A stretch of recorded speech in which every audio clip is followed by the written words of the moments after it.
Esse é o podcast Eficiência Jurídica, produzido por Tosini Freire Advogados e Think Future, o programa de inovação do escritório.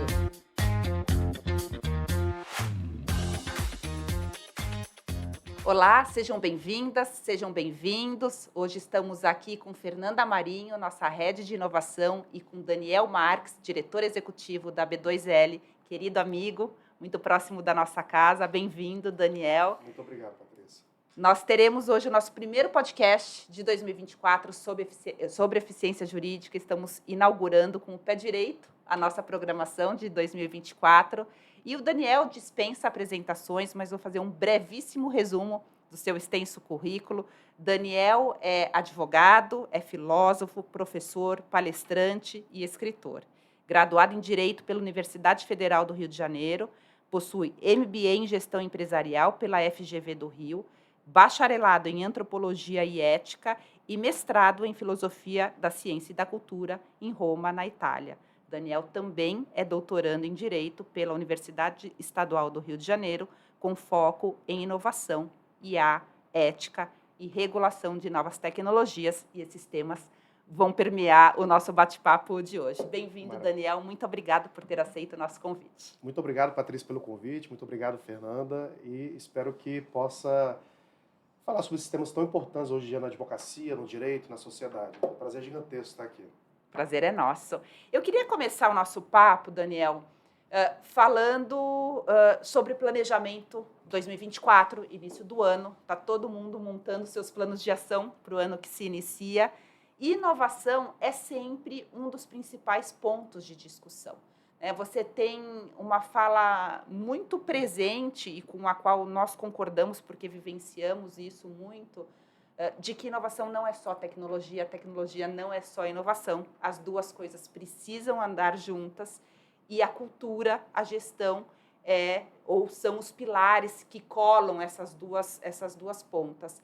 Quais são os seus conselhos práticos para alguém que está montando o seu planejamento, um departamento jurídico, um escritório de advocacia, que está montando o seu planejamento para 2024, que quer inovar em 2024, mas não sabe como fazer bem? Olha, não existe melhor modo de você estar inovando dentro do escritório de maneira mais rápida e eficaz do que começar pelo cliente. Quando a gente pensa em inovação jurídica, geralmente, em primeiro lugar, a gente pensa em como eu posso melhorar a vida do advogado do escritório. Que, claro, é importante, vou contratar o sistema X, Y, Z para melhorar a eficiência do meu time.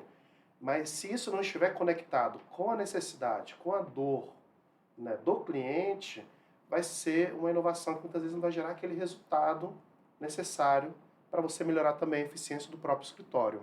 Isso ficou muito claro na última pesquisa que a FGV fez e perguntou para o escritório de advocacia, por que você adota a tecnologia? Em primeiro lugar foi para melhorar a vida do advogado. E em segundo lugar, 80%, eu acho, mais de 80% respondeu para melhorar a vida do advogado, do próprio advogado do escritório, e com 60%, eu acho, o próximo a isso, que é o cliente. Então, devemos inverter isso. Então, temos que, a partir do cliente, estar inovando. E esse é o grande desafio que eu vejo num escritório de advocacia. E para departamento jurídico, pensar nessa reflexão como os clientes internos que o departamento jurídico tem. Exatamente. O departamento jurídico, ele tem que se entender como uma unidade de negócios. Ele é visto muitas vezes como um patinho feio. Deu problema, liga para o departamento jurídico. Ou então, na época que o pessoal usava ramal, não sei como é que funciona nas grandes corporações, tocava o ramal do departamento jurídico e ninguém queria atender. O comercial via aquilo e, cara, fizemos besteira. Então, o departamento jurídico tem que entender que ele, na verdade, ele é um parceiro de negócio. E ele gera negócios para a empresa como um todo. E a partir dessa geração de negócios é que eu tenho que estar organizando e estruturando também o planejamento do departamento jurídico. Até porque o departamento jurídico tem um oceano de informações comerciais, vinda dos contratos, vindas dos processos judiciais. Esses dados bem tratados são riquíssimos, são muito valiosos para as corporações. É o que a gente chama de justiça data-driven, Ou seja, a gente está saindo através dessa sociedade de dados, de uma justiça datachismo, da intuição. Eu acho que é aquilo, acho que é o outro. Tese dominante, que não é, para justiça baseada em dados, em informação. E isso faz toda a diferença. Você vê aí, por exemplo, o famoso case do eBay, que através de dados eles criaram uma nova tecnologia dentro da própria empresa, onde eles faziam disputas de conflitos, resolvendo mais de 1 milhão de problemas, em vez de ir para o judiciário.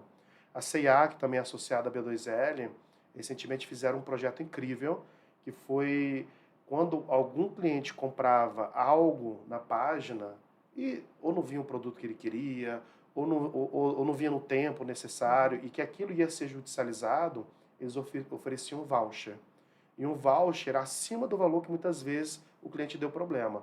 Qual era a ideia em relação a isso? A ideia não era só evitar a judicialização, mas eles viam esse problema na compra como uma ruptura, como um namoro. Está namorando, aí tem um problema, né, e dá apenas o dinheiro, a pessoa vai embora e nunca mais compra.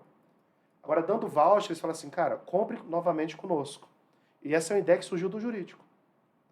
E aí 80% dos clientes estão voltando a comprar na C&A e entender que aquela experiência, aquele problema que ele teve, foi algo pontual.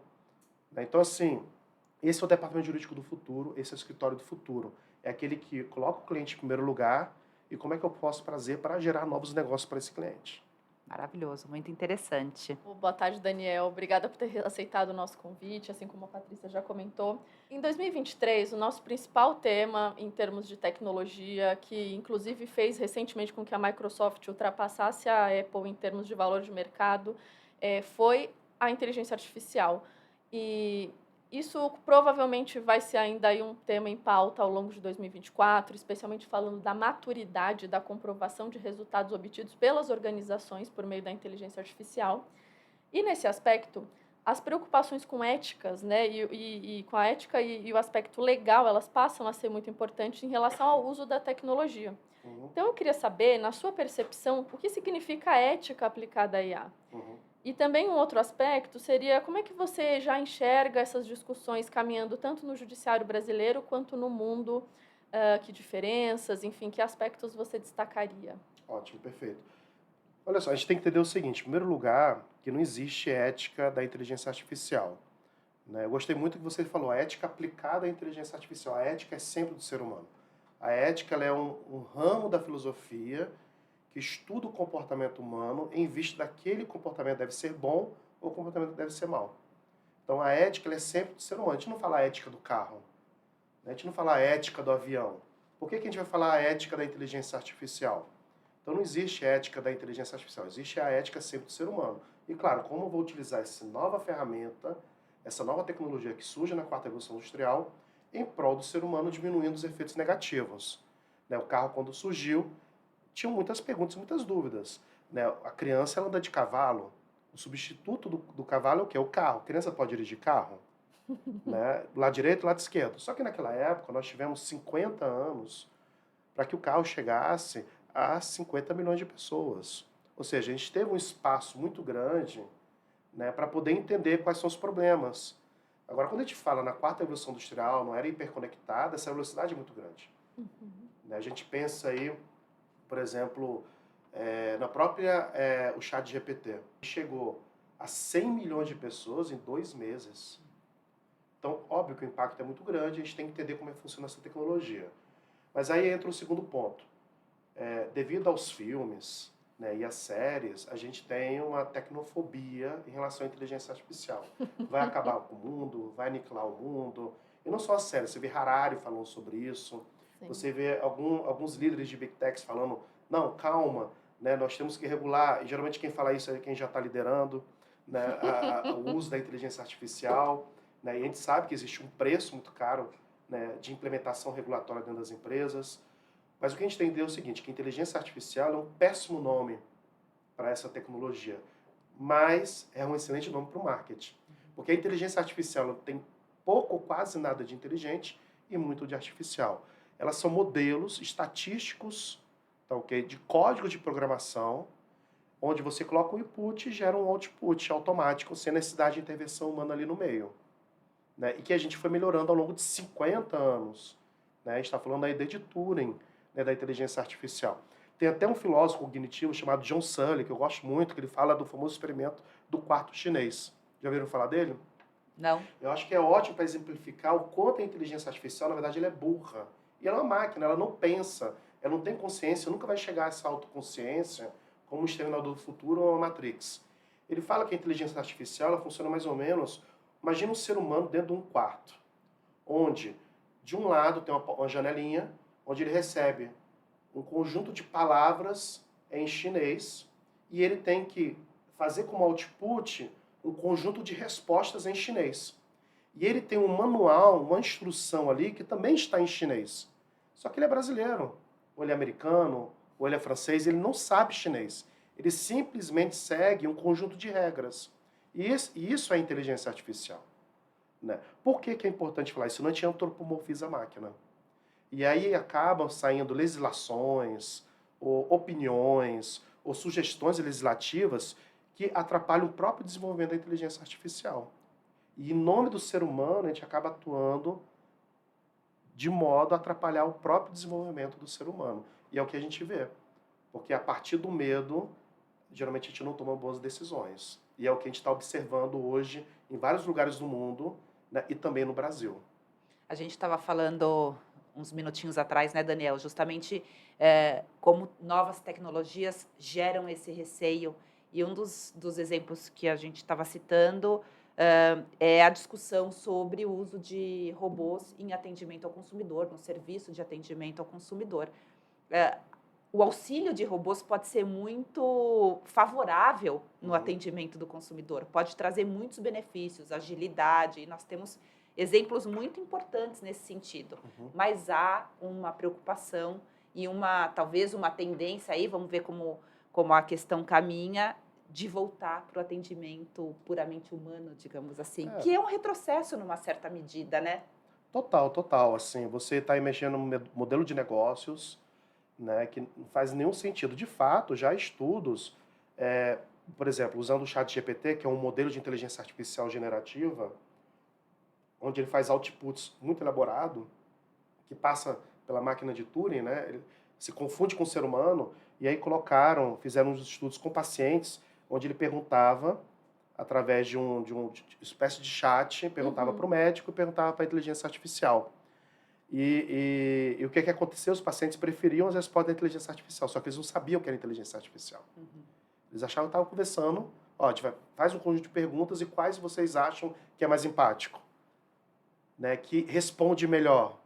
Que atende às suas expectativas, né? Como usuário. Exatamente. Então, assim, chatbot, o ser humano, depende. Você vê o Nubank, quando ele começou, ele se diferenciou por quê? Porque ele tinha um excelente atendimento humano. Mas foi uma decisão da própria empresa.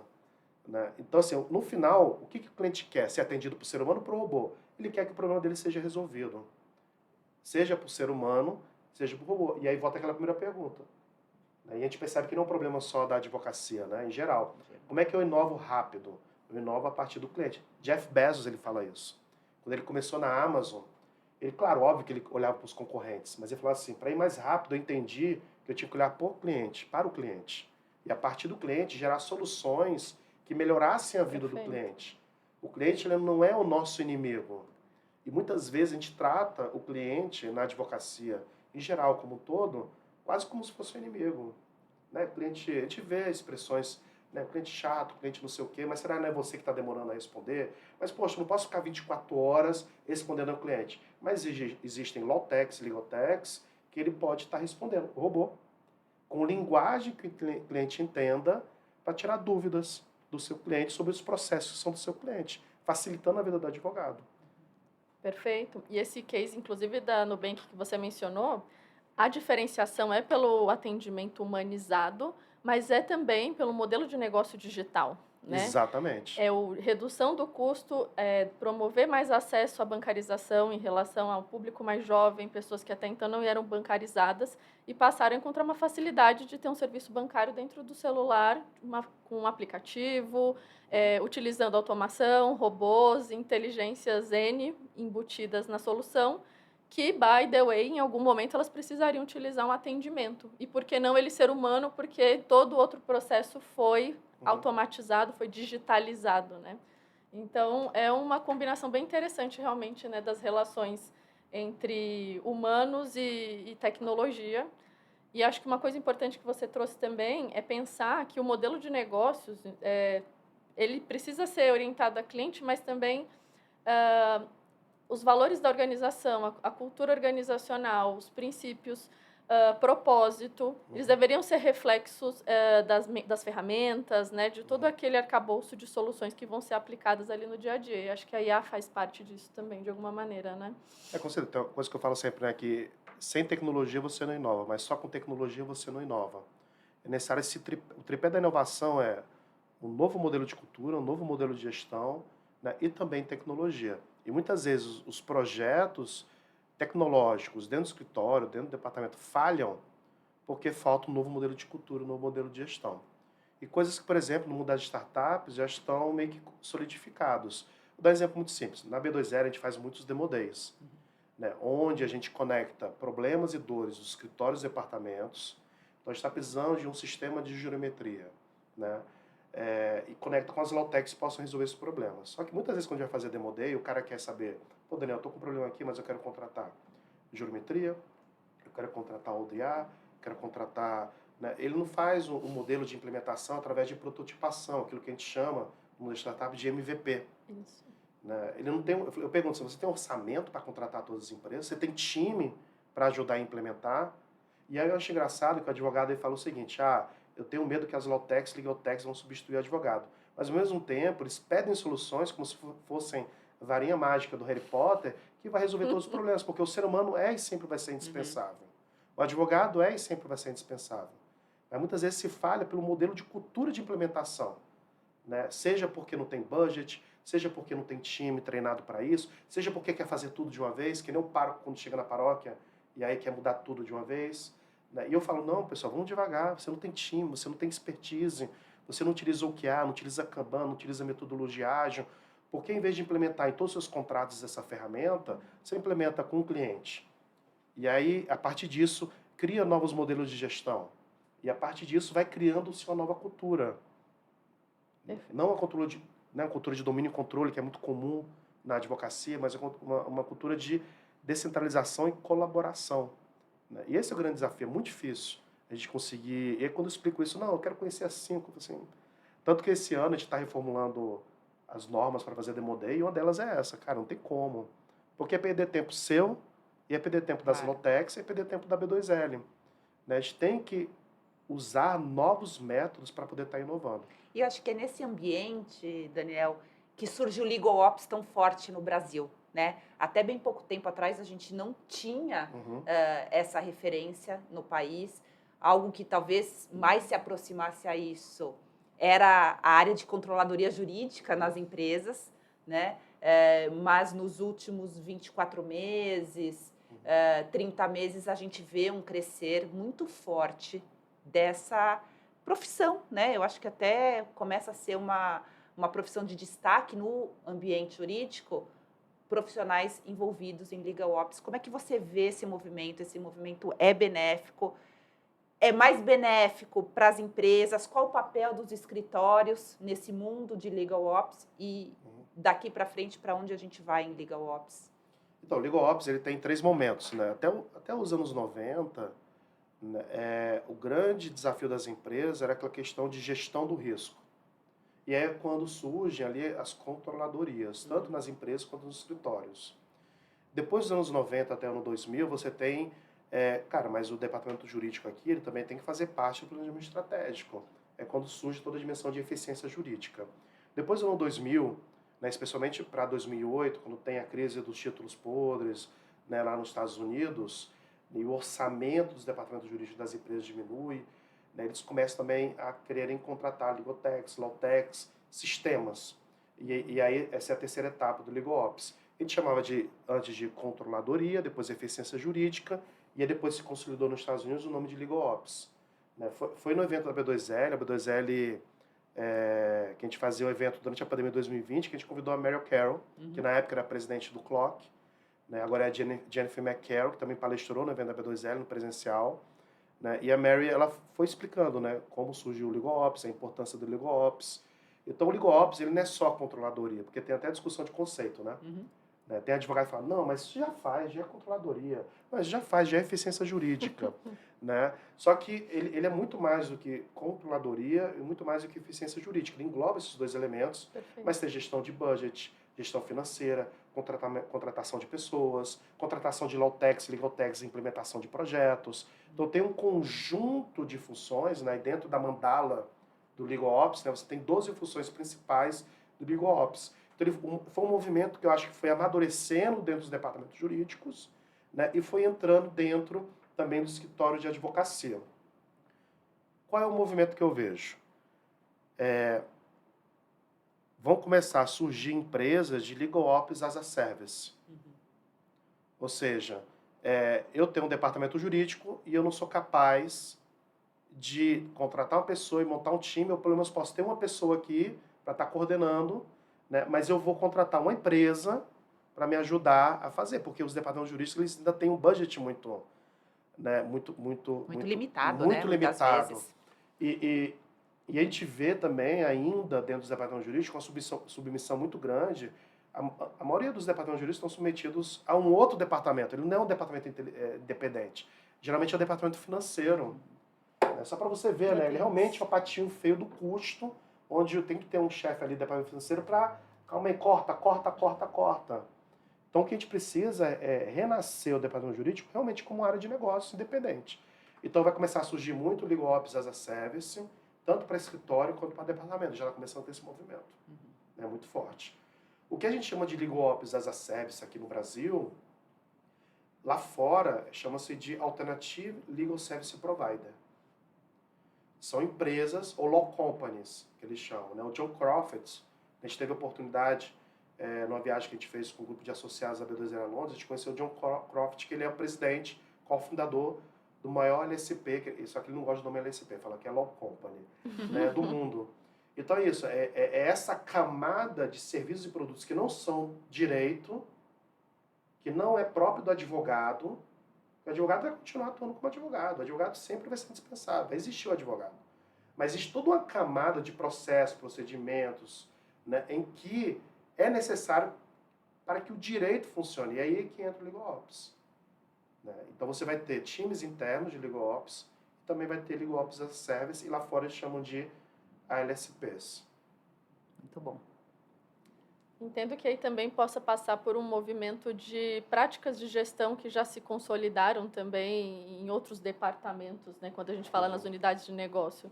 Então, modelo agile, organização por squads, automação, enfim, indicadores, né? Ser de fato um parceiro de negócios, talvez tenha alguns requisitos que os departamentos precisem evoluir. E aí, nesse sentido, até já começo a falar um pouco sobre o ecossistema de desenvolvimento de tecnologia jurídica, né? Você mesmo já comentou com a gente, Daniel, que o Brasil é o Vale do Silício do Direito, né? Então, a gente teve recentemente, no ano passado, a Inspira vencendo o Web Summit em Lisboa como uma legal tech que despontou em relação a tantos outros segmentos que estavam ali competindo. E a gente sabe que no Brasil tem uma diversidade gigante dessas law techs e legal techs. A B2L tem um papel muito importante, né, de ser esse hub de conexão com o mundo corporativo, com os escritórios e o ecossistema de inovação. E para você que tem acompanhado de perto esse ecossistema, comentou agora recente conosco em relação aos Demo Days, o que você entende que são as principais razões pelas quais os departamentos jurídicos, os escritórios, vêm até a B2L ou procuram por legal techs e law techs? Por quais razões? Antes da pandemia, eu me lembro muito bem, logo que a B2L surgiu em 2017, a gente ia a alguns escritórios, falava de law tech, legal tech, alguns até riam, né, falando, isso é um hype, é algo que vai chegar e vai passar. Quando a gente foi a Londres, a gente visitou lá o Allen Overy, e eles têm lá o Fuse, o projeto deles de inovação, e eles fizeram um estudo, por que eles estão adotando tecnologia legal tech, law tech, não só legal tech e law tech, tecnologia como um todo dentro dos escritórios. Fizeram uma pesquisa, ou seja, data driven. E em 2020, eles tinham entendido que 40% dos clientes só contratariam um escritório se ele estivesse provando que estava utilizando law tech ou legal tech. E aí, nessa pesquisa, para 2022 ia aumentar para 60%, e para 2025, 90% dos clientes só iam contratar um escritório se tivesse law tech e legal tech. Então, tem uma razão ali de business, de negócios. Perfeito. E cada vez mais, isso faz parte do core da humanidade. Novas empresas que surgem são empresas de tecnologia. Estamos chegando a tal ponto que é muito difícil você distinguir, até o agro, né? O agro é tecnologia. Tudo, a tecnologia ela permeia todas as relações humanas. Perfeito. A gente estava falando do Marco Civil da Internet, antes de conversar. Quando o Marco Civil da Internet surge, né, já fazem 10 anos, quando a gente estudava direito digital na faculdade, ou tinha um curso de direito digital, o que a gente estuda no curso de direito digital? A gente estuda lá o Marco Civil da Internet, problema de consumidor na internet. Só que hoje em dia o direito digital, na minha visão, ele morreu. Por que ele morreu?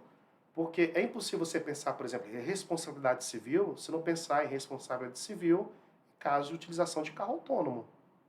Se pensar em direito empresarial, sem o nosso modelo de contrato que surge com as startups. Propriedade intelectual, então, inteligência artificial generativa e tudo isso. Então, na verdade, hoje em dia ele morreu porque, na verdade, aquilo que era uma gaveta só do direito, na verdade, ele permeia todo o direito.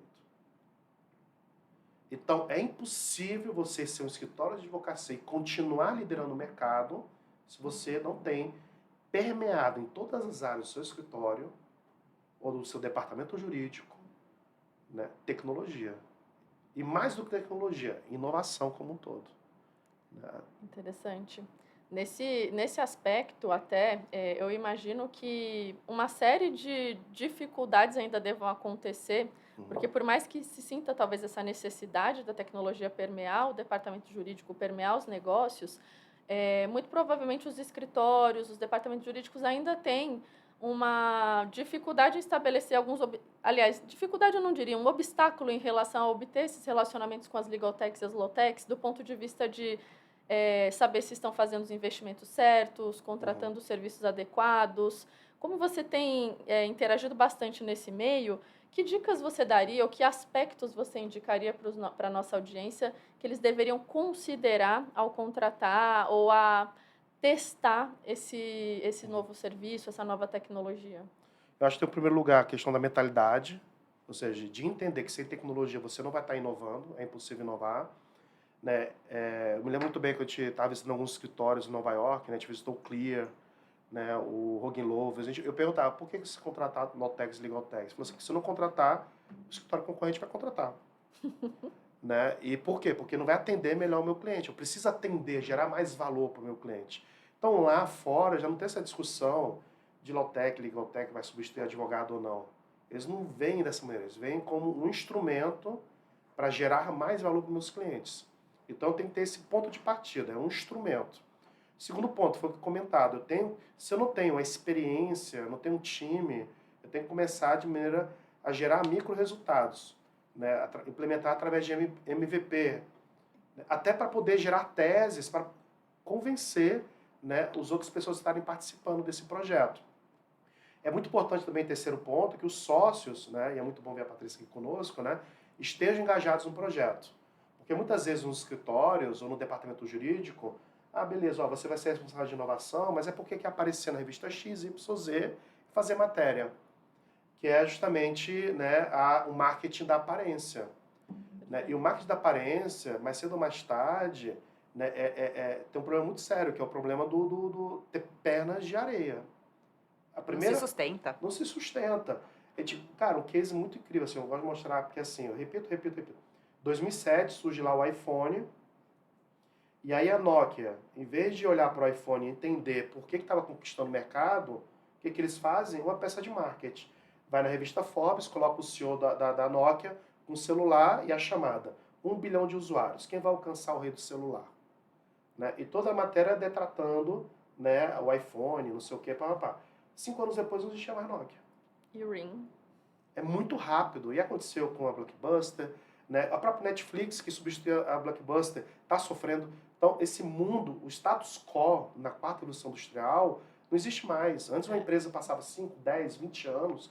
Se você não se atualiza, você não inova, você não gera disrupção dentro da própria empresa, criar microempreendedores, que é o que o Google faz muito bem, 20% do tempo do funcionário, né, deve ser empregado à geração de novas soluções, e aí surge o Gmail, aí surge o Google Drive, aí surgem várias iniciativas dos próprios funcionários internos. Né? pensar em como matar o próprio negócio. E às vezes a gente tem medo, esse é o problema, muitas vezes, da advocacia. Como nós temos a natureza de manter a ordem, somos formados para isso, o advogado é isso, que mantém a ordem, o que está escrito. Claro que em cima disso nós somos criativos. Quem criou o modelo de precificação do Spotify foi um advogado do Spotify. O advogado, ele é muito criativo, mas muito dentro daquele modelo, né?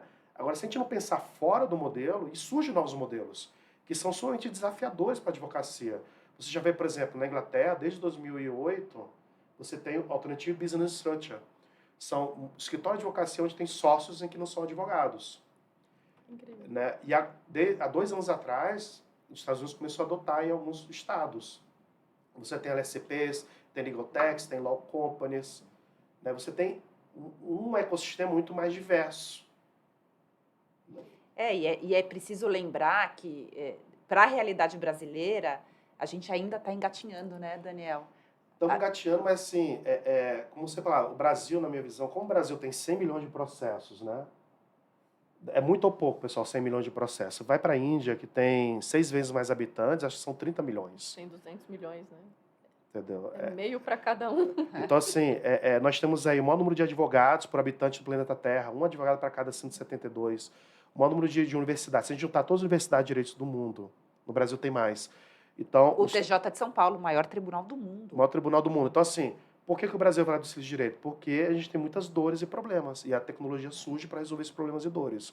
Enquanto o mercado americano e o mercado anglo-saxão como um todo, 80% das soluções se concentram em 3 categorias de soluções. No Brasil, nós temos 16 categorias e ainda vão surgir mais.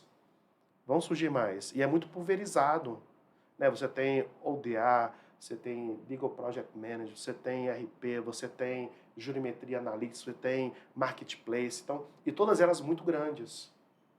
Né? Muito grandes. Então, o Brasil ele é um grande celeiro de inovação jurídica. E é um exemplo, não só as Law Techs, Legal Techs, mas os próprios tribunais. Na pandemia, os tribunais brasileiros foram os primeiros a conseguirem se adaptar às audiências à distância. Online, sim. Então, assim, eu acho que falta muito pouco para a gente conseguir realmente liderar, não só no Brasil, mas liderar o mundo como exemplo de inovação em tecnologia. Falta muito pouco. E acho que a gente precisa ter a consciência que essa inovação no ambiente jurídico ela é contínua. E a gente faz muito essa reflexão aqui, Daniel, porque nós vamos caminhando aí, Tosini Freire vai caminhando aí para os 50 anos de atuação. Mas a gente tem um DNA de inovação, de criatividade, de olhar para o novo desde a nossa fundação. Então, a gente vem com muitas iniciativas. Hoje, a gente fala em Open Office, colaboração, times que trabalham em cooperação. A gente é Open Office há mais de 15 anos. Então, para a realidade do mercado jurídico, foi uma disrupção naquele momento, né? Inclusive, os sócios fundadores que ainda estavam conosco também tinham a mesma mesa, no mesmo andar, como todos os outros profissionais. E aí, há 5 anos, nós consolidamos todas as nossas iniciativas de inovação no nosso programa de inovação, que é o Think Future. Mas mesmo depois de 5 anos, Daniel, nós somos ainda o único programa de inovação estruturado de um escritório full service brasileiro. Então, é preciso chamar a atenção dessa grandiosidade que nós temos no país para esse movimento de inovação, porque as oportunidades são infinitas, né? E há espaço para todos, e todos fazem a inovação. A gente diz muito aqui, inovação se faz com colaboração. Todos juntos, homens, máquinas, humanos, trabalhando com o mesmo propósito. Perfeito, perfeito. Nessas imersões internacionais, né, você já trouxe uma série de aprendizados aqui que você já foi mencionando ao longo desse nosso bate-papo, mas como a B2L tem uma frente forte de atuação internacional, tanto com os organismos, né, quanto explorando mais o ecossistema, pesquisadores e tudo mais, o que você poderia nos trazer como aprendizado, compartilhando aí o que você já andou percebendo em movimentos que fariam sentido para, inclusive, acelerar esse processo do Brasil de destravar essas chavinhas para esse próximo passo? Eu acho, em primeiro lugar, não ter medo de inovar, né, de fazer diferente. Eu acho que é essencial. né? O medo, ele é a mãe e o pai de muitas tragédias, né? Então, realmente, assim, não ter medo. Segundo lugar, o que falta muitas vezes no Brasil, que lá tem, as pessoas pagam preço mesmo. Ainda vejo ainda um processo dentro dos escritórios e dos departamentos jurídicos, vamos fazer uma POC gratuita, né? E aí, e muitas vezes não adota o sistema porque em vez do botão do lado direito, está do lado esquerdo. Em vez Então, assim, são coisas tão pequenas que não mexem na estrutura do negócio como um todo. Sim. Né? Então, adotar de verdade, ter orçamento para poder contratar, né? Maior que os departamentos de inovação como um todo tenham maior liberdade também, seja no planejamento, seja de dotação orçamentária, seja nas decisões, né? O que eu observo muitas vezes quando tiver alguns escritórios, isso as Allotecs me falam, vamos contratar, beleza, mas eu tenho que conversar com o sócio, aí um sócio daqui 2 meses conversa com outro, que conversa com outro, é quando vê aquela tecnologia de repente já até, né, já passou o bonde da história. Então, assim, que os departamentos tenham essa liberdade orçamentária, porque é isso. Money gera mais money. Eu me lembro muito bem quando a gente foi fazer... E assim, ter essa visão de negócio dentro do direito. Né? Eu me lembro quando a gente foi visitar uma grande Lawtech lá fora, e eu falei assim, tô com um grupo de associados da B2L. Ele falou assim, mas quem participa do grupo? Aí acho que só tinha, no grupo eram 15 pessoas, tinham 2 ou 3 que eram de departamento jurídico. E essa empresa é uma empresa que oferece soluções especificamente para o departamento jurídico. E ele não queria fazer reunião. Eu disse, não, mas para mim não me interessa. Mas por que não interessa? Não, porque não vai gerar negócios. Então, não ter medo de falar de negócios. Né? A gente, às vezes, tem uma visão do direito quase como se fosse um sacerdócio. Né? E esse sacerdote é o advogado. Né? É o advogado. Mas não é bem assim. O direito ele surge, óbvio, para resolver problemas da justiça, óbvio, para atender a necessidade das pessoas. Mas, se eu não tenho recursos financeiros, eu não consigo atender a necessidade das pessoas.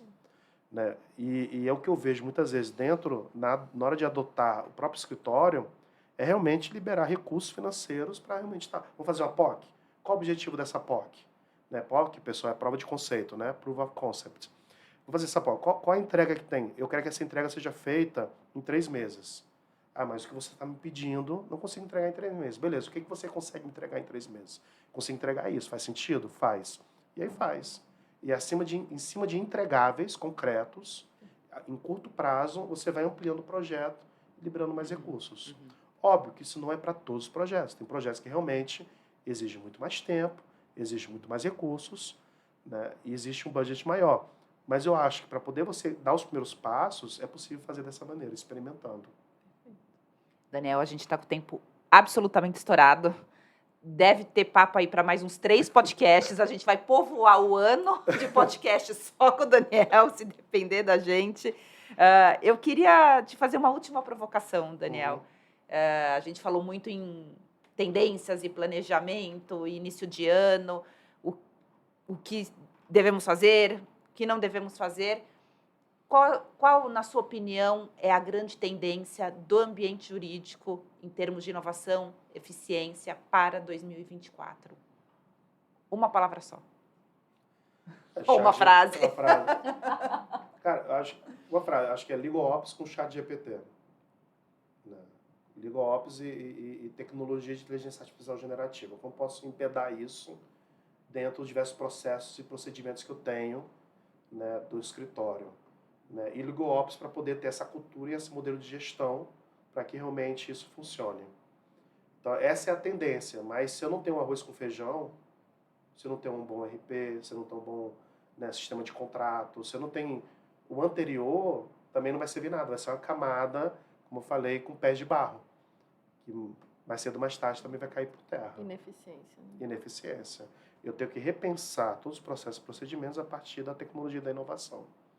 Você tem uma dimensão compartimentada, que é do Think Future, ou da inovação, mas você tem que ter também que se comunique com todas as áreas, né, do escritório de advocacia. Muito obrigada, Daniel. Papo maravilhoso, muitos ensinamentos. É sempre um prazer compartilhar conhecimento com você. A gente aprende muito sempre. Muito obrigada, um prazer enorme ter você aqui. Temos um ano maravilhoso aí pela frente, 2024 nos aguarda, com muitas novidades da parte de Tosini Freire, da parte da B2L. Acho que vamos juntos aí para mudar o ambiente jurídico no Brasil definitivamente. Muito obrigada mais uma vez. Vamos juntos. Muito obrigado, pessoal. Obrigada e obrigada a vocês que nos acompanham. Aguardem nossos próximos Esse é o podcasts, podcast todos Eficiência eles em Jurídica, 2024, produzido grandes por novidades, Tosini grandes Freire temas, Advogados grandes e inovações. Think Até a Future, o programa de inovação do escritório.